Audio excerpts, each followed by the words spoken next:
نبی کریم صلی اللہ علیہ وآلہ وسلم نے فرمایا، انسان کے منہ سے موت کے وقت ایسی خوفناک آواز نکلتی ہے کہ اگر کوئی انسان اسے سن لے تو بے ہوش ہو جائے۔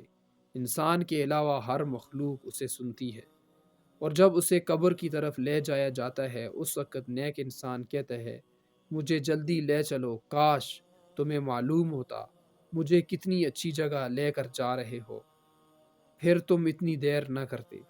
اور اگر مرنے والا فاسق و فاجر یا بدعمل انسان ہے تو وہ کہتا ہے، تم کیوں اتنی جلدی مجھے وہاں لیے جا رہے ہو، کاش تمہیں معلوم ہوتا تم مجھے کس ہلاکت کے گڑھے میں پھینکنے جا رہے ہو اور اتنی جلدی نہ کرتے۔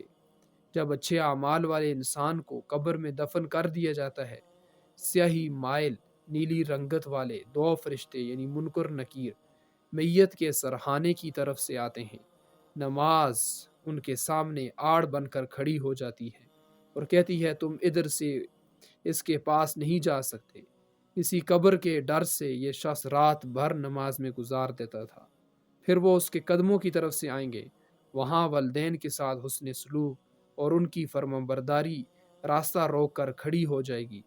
پھر دائیں جانب سے آئیں گے تو صدقہ ان کا راستہ روک لے گا، بائیں طرف سے آئیں گے تو روزہ فرشتوں کو آگے نہ بڑھنے دے گا اور کہے گا، یہ یہاں آرام سے سونے کے لیے ہی تو گرمیوں کی شدت میں روزہ رکھ کر بھوک پیاس برداشت کرتا تھا۔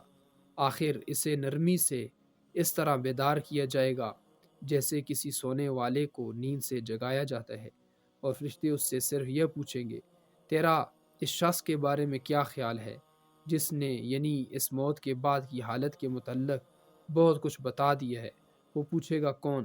فرشتے کہیں گے، وہ محمد صلی اللہ علیہ وآلہ وسلم ہے۔ اس کے جواب میں وہ کہے گا، اشہد انہ رسول اللہ، میں گواہی دیتا ہوں وہ اللہ کے رسول ہیں۔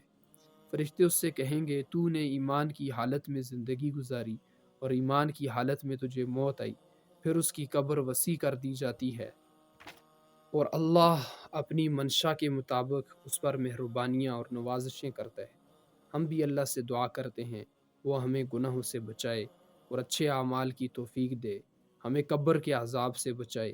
حضور اکرم صلی اللہ علیہ وآلہ وسلم بھی قبر کے عذاب سے اللہ کی پناہ طلب فرمایا کرتے تھے۔